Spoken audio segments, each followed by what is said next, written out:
Thank you for joining. The parsha this week is Beha'alotcha, and the title of this class is The Art of Complaining. And just a word of introduction. The book of Bamidbar, which we are in the midst of, the fourth book of the Torah, takes place, as its name says, in the wilderness. Even though it's called Numbers by the general world, the word Bamidbar means in the wilderness, which has many important implications.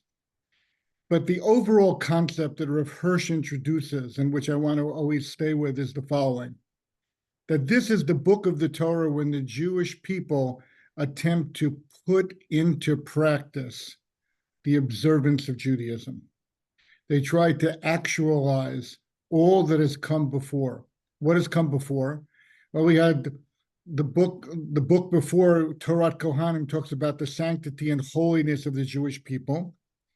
I saw a quote recently that if America is founded on the notion of life, liberty, and the pursuit of happiness, the Jewish people are founded on the notion of life, liberty, and the pursuit of holiness.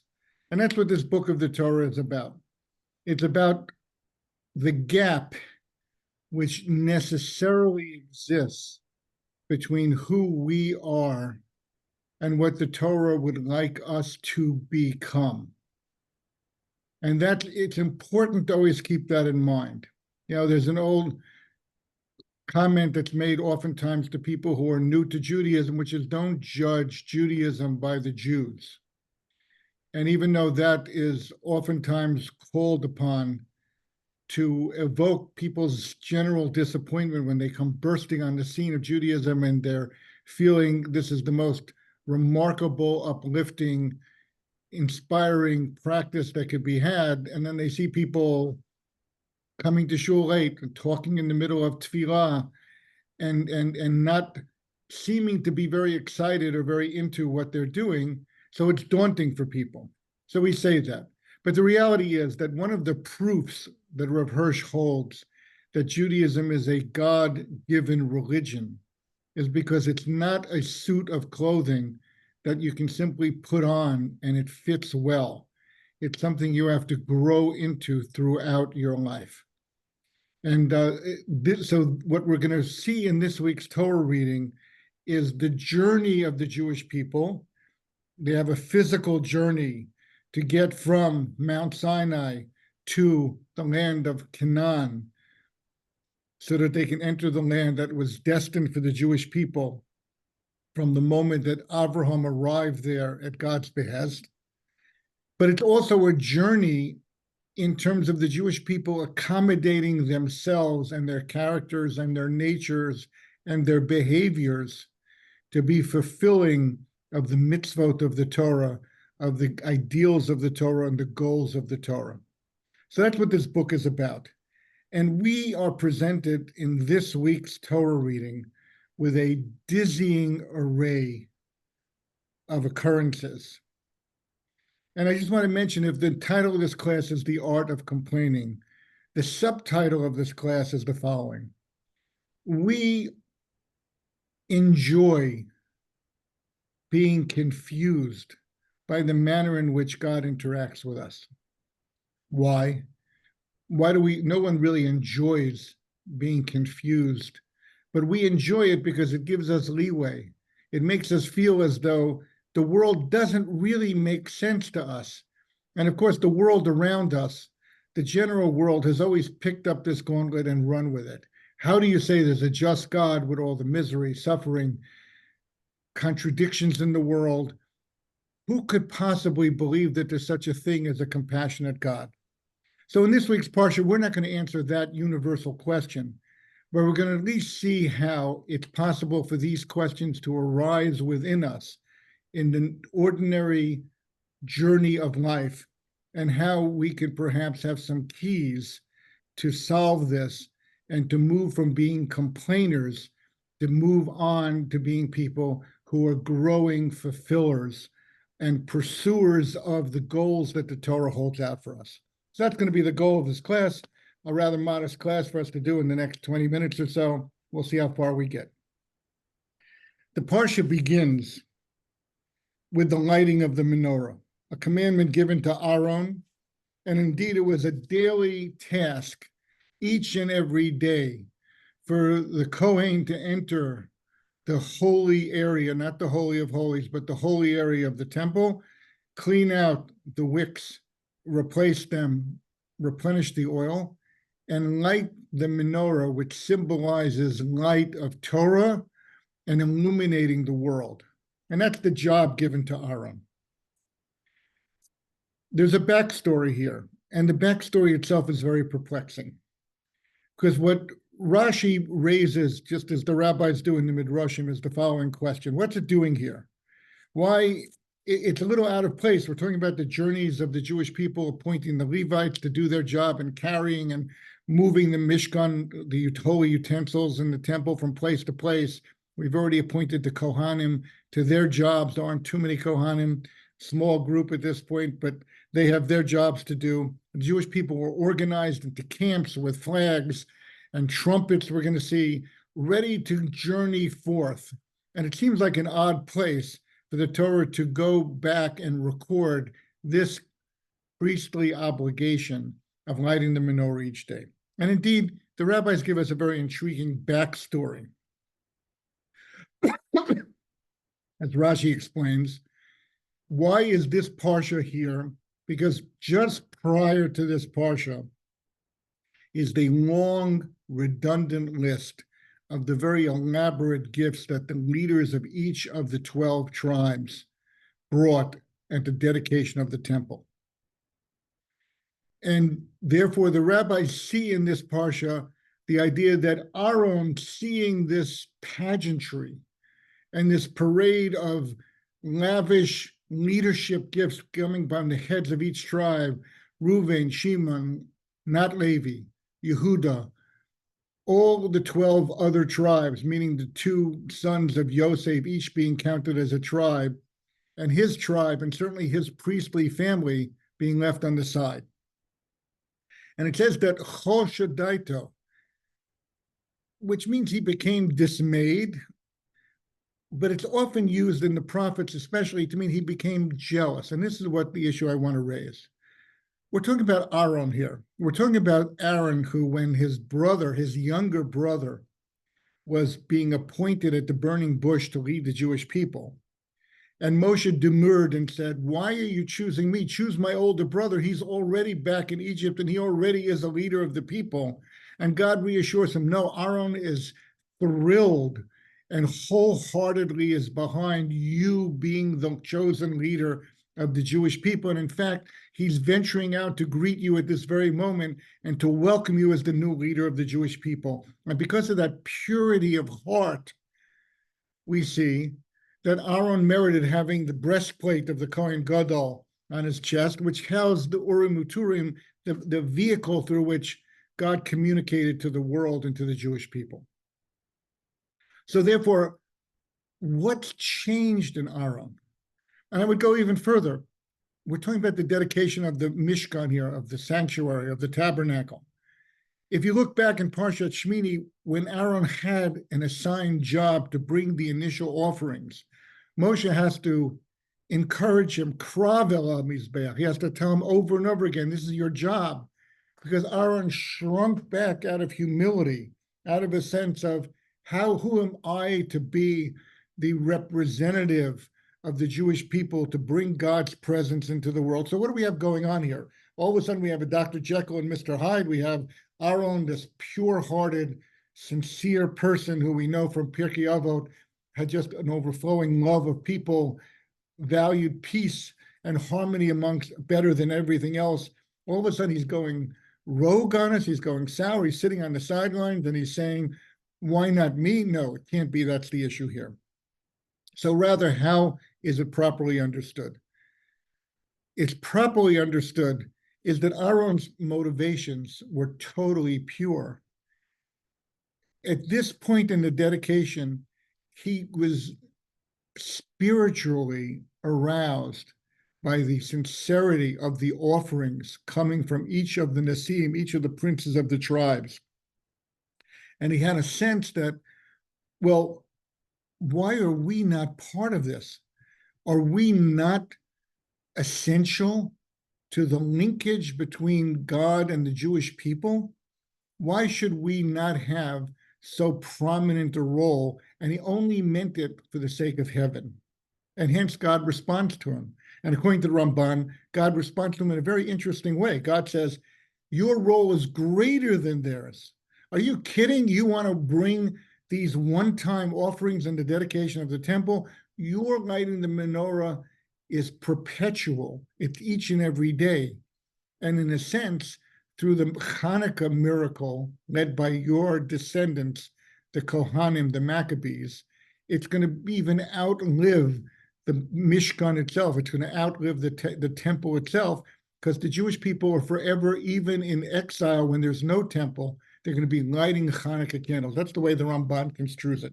So what do we have going on here? Is Aaron complaining? Is he usurping? We have to say, no, he's not. We have to understand this by saying that there was total, absolute sincerity on the part of Aaron, simply feeling as though I want my rightful place in service to Hashem. I don't want to be relegated. I don't want to miss out. And I'm not interested in taking anybody's place away from them. I'm not interested in limiting the status or the grandeur or the importance of any of the Nesiim, of any of the leaders of the tribe. But I just want to see to it that we're also part and parcel of it, so that perhaps throughout Jewish history, none of my descendants should ever feel a sense of alienation, a sense of being a second-class citizen, a sense that our service to God is less valued than anyone else. And the key here is going to be the phrase that the Talmud uses, Rachmana liba boy. God desires the heart. God looks into the heart of each person. And so if you and I had been there to play this out, and we're going to see how this plays out with the rest of the parsha this week, if you and I had been there and we would have had the exact same feelings of Aaron, this chalishat hadas, this feeling of being troubled by watching from the sidelines this dedication of the Mishkan, of the tabernacle, we probably would have been punished. After all, what happened to Aaron's own two sons on the dedication day? They burst forward in a moment of inspiration and wanted to bring their own incense offering, and they were met with fire and death as usurpers, as not being respectful of the orderliness and the plan that God had for the dedication of the tabernacle. So we are literally in this area playing with fire in the truest sense of the word. We have an amazing responsibility to be able to understand within ourselves our motivations. Now, not to the extent that an Aaron, the high priest, could understand his motivations and be secure in standing before God at the very moment of dedication, literally just at the time when the bodies of his two sons were removed from the tabernacle itself, and feel as though I yearn for a bigger share. He had the clarity and the depth of self-understanding to be able to understand that I'm doing this out of pure sincerity. And certainly God will have a response to my pure, holy yearnings. And indeed, God does. God says, and this does in the beginning of chapter 8, the beginning of Parshat Beha'alotcha, Hashem spoke to Moshe saying, speak to Aaron and say to him, when you kindle the lamps toward the face of the menorah shall the 7 lamps cast light. You're going to be the catalyst throughout history, you and your descendants. And your role in bringing light into the world is even going to outlive the physical presence of the tabernacle itself. And that gives you a place which is proper and commensurate with the deep yearning and spiritual sensitivity you have in terms of being a leader and an exemplar and being literally here, in the truest sense of the word, a light unto the nations. Let's look at an overview of the rest of the parsha, and then we'll see how confusing this can become. and we'll just do it quickly here. The next parsha has to do with the sanctification of the Levites. Now, who are the Levites? They are the descendants of Levi, but they're replacements for the firstborn, because the firstborn forfeited their role of special service and protecting and guarding the tabernacle and singing the hymns of God and doing all the things the Levites did. They forfeited that role when they involved themselves in the sin of the golden calf, whereas the tribe of Levi, none of them did so. So we have a bittersweet moment here. The Levites are being sanctified. They're being elevated. They're being given this special role amongst the Jewish people, but they're receiving it through the forfeiture of the firstborn. It would have looked different. It would have appeared different. It would have been much more rooted in the totality of the Jewish people, if only people would have stayed clearer in their understanding of what their place was in terms of the service of Hashem. If only they would have been patient at the foot of Mount Sinai and waited a bit longer for Moshe to come down with the luchot, with the tabernacle, with the stones of the Ten Commandments. Next, Pesach Sheni. Look how perplexing this parsha is. The Torah records the first Passover came, not the first Passover since the Exodus. There was a Passover offering in Egypt before the Exodus took place, on the very night before the Exodus. But then a year has passed. The Jewish people are still camped by the foot of Mount Sinai. And lo and behold, it's Pesach again, and they're excitedly bringing the offering. And there are people who are cut out, not cut out for any wrongdoing of their own, but they're tameh. They're not pure enough, so therefore they miss the opportunity of bringing the Paschal lamb. What do these people do? Well, ostensibly, they complain to Moshe, and they come forward and they say, Lama nigara. Why are we being lessened? Why are we being left out? And Moshe brings their concern, I'm not going to use the word complaint here, to God. And lo and behold, God says, you're right, we're going to create a Pesach Sheni, a second Passover, 30 days later, so that they can they can recoup their status of purity, and they can bring a Paschal lamb a month later so that they shouldn't be left out. So again, a complaint is being met with God acceding to their question and their complaint, giving in to them, if you wanted to look at it negatively, or better as we're describing it, God understanding the depth of purity and the depth of sincerity in their complaint about being left out. Then the Torah comes with an in-between section, which is idyllic and very important for us to look at, and that's the whole setting of the Jewish people in a perfectly symmetrical camp.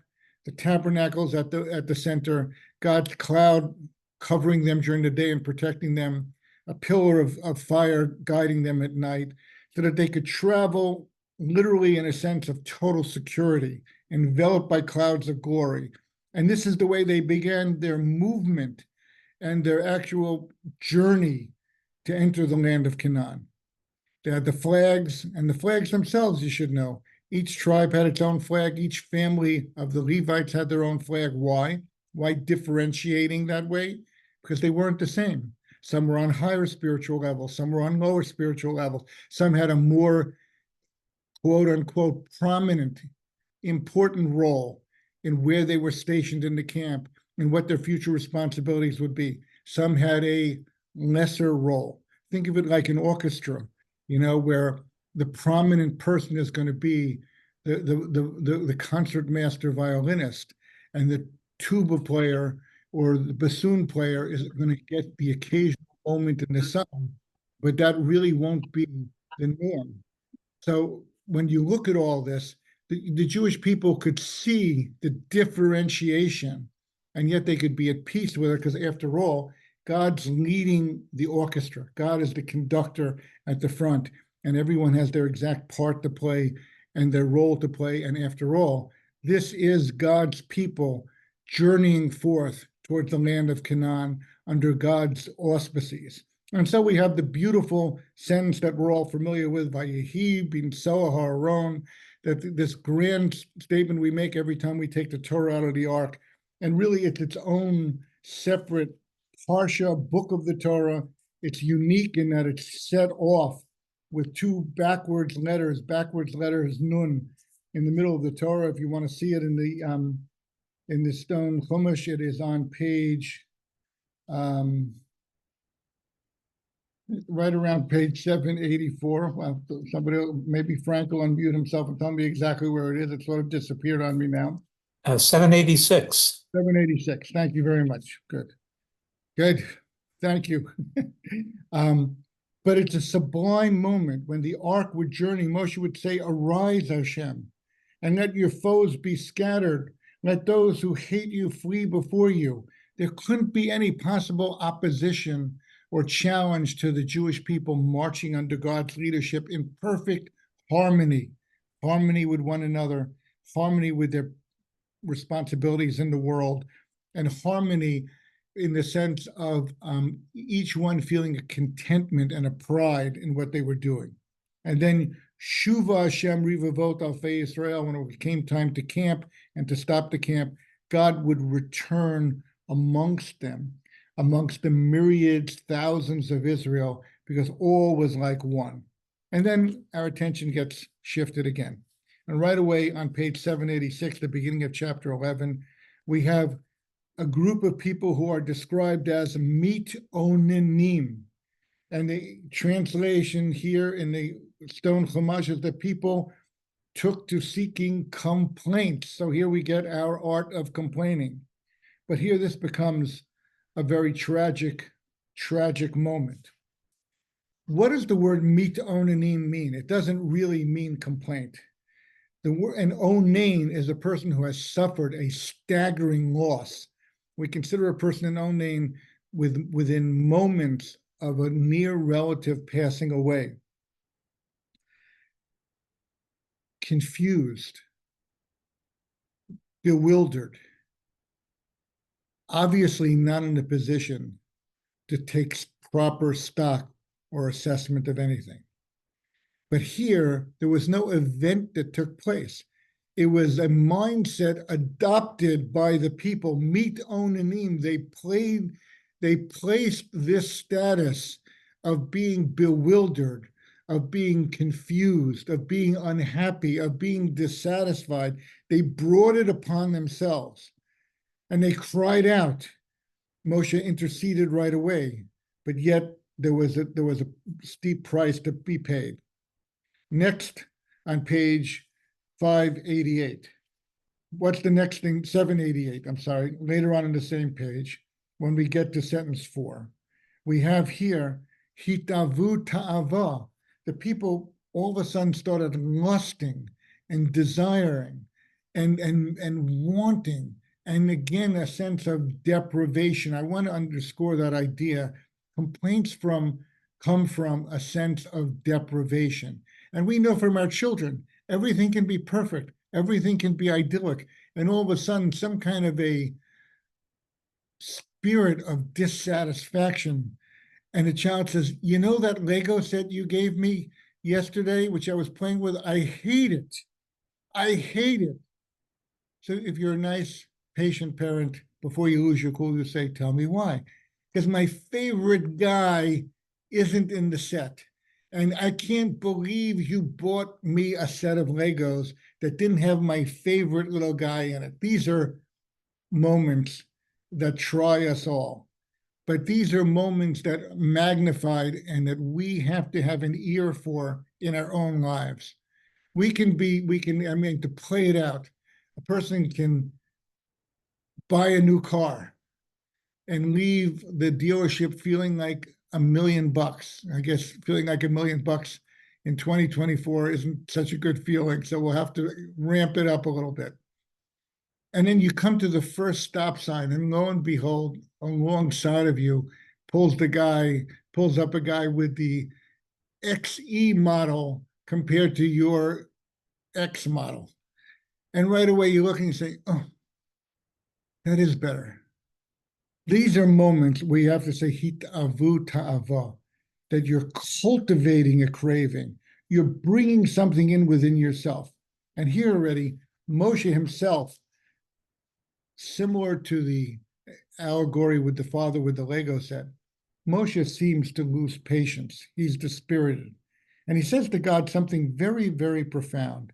He said, Ha'anochi haritiv, did I give birth to these people? Now, this is very commonly completely misunderstood. Moshe never differentiated himself from the Jewish people. There was nobody, never in the history of ever, a leader like Moshe who cast his personal lot completely with the people he was leading. No ifs, ands, or buts, not even, no room for daylight between the value he placed on himself and the value he placed on the Jewish people. And so rather, the Seforno explains to us that what Moshe was saying was, if only I was their biological father, if only I shared their DNA, and I don't know if he knew about that or not, but maybe he did, they would trust me more. They would look me in the face and they might say to me, Daddy, I'm disappointed that this Lego set didn't have the little guy in it that I really want. But they wouldn't have done so with the kind of rancor and the kind of mistrust and the sense that you don't understand me. You don't get me. You don't get Legos. You had no business being the one choosing the gift altogether. It should have been somebody else who really gets me and understands me. And how often do we feel that way? How often are we not subjected to that, even vis-a-vis our very creator Hashem, who certainly understands us better than we understand ourselves. And yet that's the sense of cultivating a craving. And again, terrible results have. And God himself concludes here at page 790, and this is, I didn't write down the sentence, it's sentence 20. God himself concludes, Yan ki ma'astem et Hashem asher b'kir b'chem. Look at this statement. God says, you have rejected God who is in your midst. This is not a Jewish people wondering where God is. This is a Jewish people encamped around the Mishkan. This is a Jewish people with the banners of each tribe waving over their heads, with the protection of God around them. And yet they could still feel this sense of rejecting God, of a sense that if only God would do what God knows should be done, or what I know should be done, it would be a great moment in time. They have the audacity to do that, and that's what the Torah is telling us.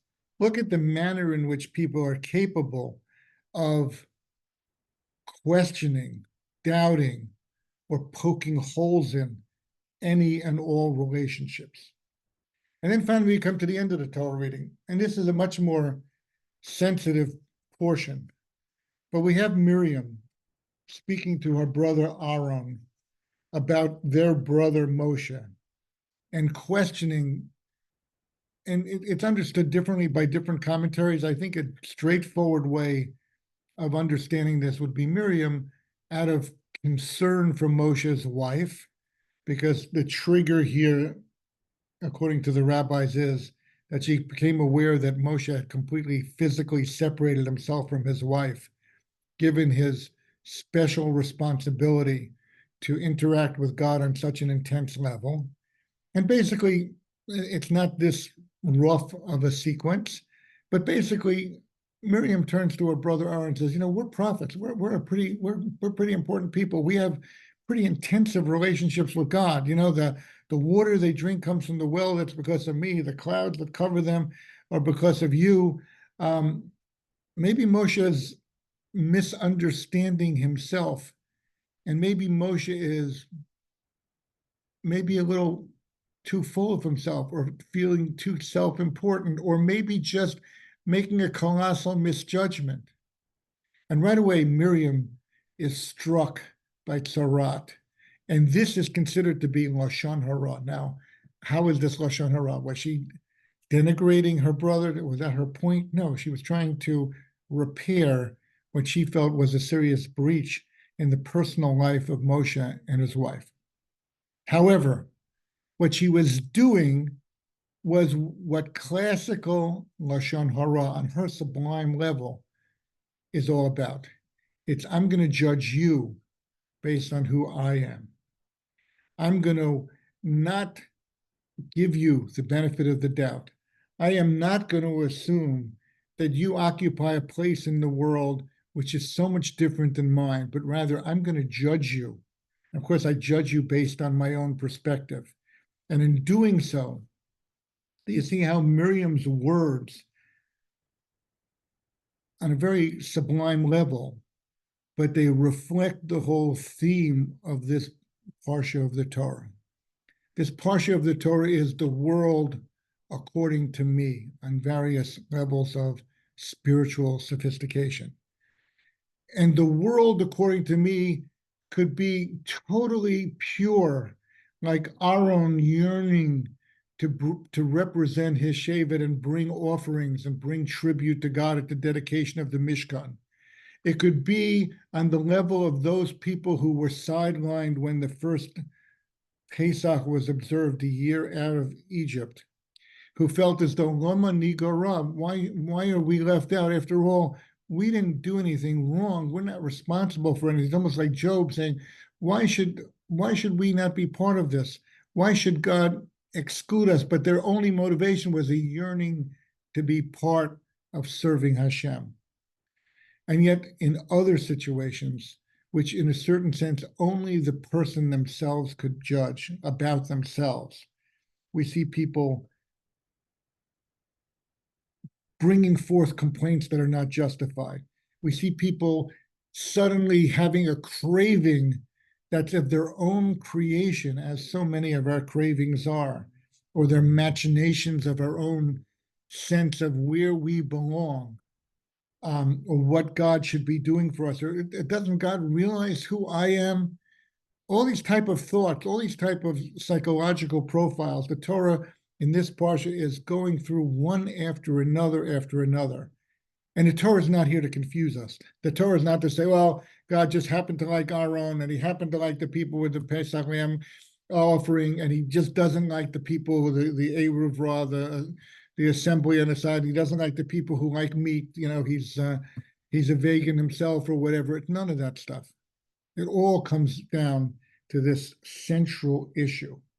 This issue is, to what extent is a person maintaining their focus and their aspiration on becoming as complete a servant of God and as pure and responsible an ambassador for the legacy of Abraham, Isaac, and Jacob as I can possibly be, versus a person being subjected to what they're not distractions, they're off-ramps on the journey of developing the people of God, on the journey of growing into the suit of clothing that the Torah offers us to wear, becoming more, greater, more holy, more connected to God, more pure, more spiritual, more inspired. All these words are appropriate here. And all of these ideas have a specific bearing on this week's parsha. And the background that I see to this as we conclude these ideas is this. When you look at the end of the Torah, it's on page 1080 in Devarim, chapter 28, sentence 47, in the midst of the harrowing consequences of exile that the Jewish people have suffered and were predicted and prophesied by Moshe. We see this phrase, Tachar asher ho'avarta Hashem Elokecha b'simcha u'betuv lev merov kol. That these unfortunate events happen because we don't see ourselves as being servants of God with joy and with a good heart, mirov kol, from an abundance of everything. And an abundance of everything doesn't mean everything. An abundance of everything means everything that I could possibly have, which benefits me and boosts me and enables me to do, to become, to grow, to better represent Hashem's agenda in the world. And we'll just end with two thoughts here. One, the Chofetz Chaim was once overhearing a person talking to another person, and he heard the person say, things could be better. And the Chofetz Chaim lived at a very fraught time in Jewish history. He died in 1932. Certainly dark clouds over the world. He lived through World War I, a very displaced time. And maybe this was before then, but there was poverty, there was Jewish people being uprooted. But the Chofetz Chaim looked at the person and said, could be better. You can be the judge of the fact that things could be better. Maybe they really can't be better. Maybe this is a moment of Rove Kol, where God is giving us everything, including the challenges, including the difficulties, including the seeming impediments and frustrations that we have to deal with. God is providing all this to us and for us, ultimately for our benefit. And then when you go back to the book Mesilat Yesharim, and you look at the chapter 1, the first statement he makes, very famously, where he says the foundation of saintliness and the root of pure, perfect, wholesome service to God is clarity and an understanding of what the truth is, and that what a person should pay attention to.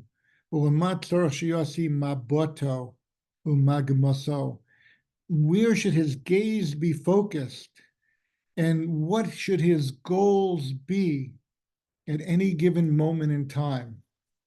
And then you look through the parsha of Beha'alotcha, and you look at the various forms of dissatisfaction being expressed. And you wonder to yourself, if only the lens could be a little cleaner and a little clearer, how much more quickly the Jewish people would have arrived in the promised land, how much more complete the settling of the land would have been, and how eternal the building of the ultimate Beit HaMikdash would have been, if only. And of course, to whatever extent we can make if only possible, even today. Thank you very much for listening. Any questions?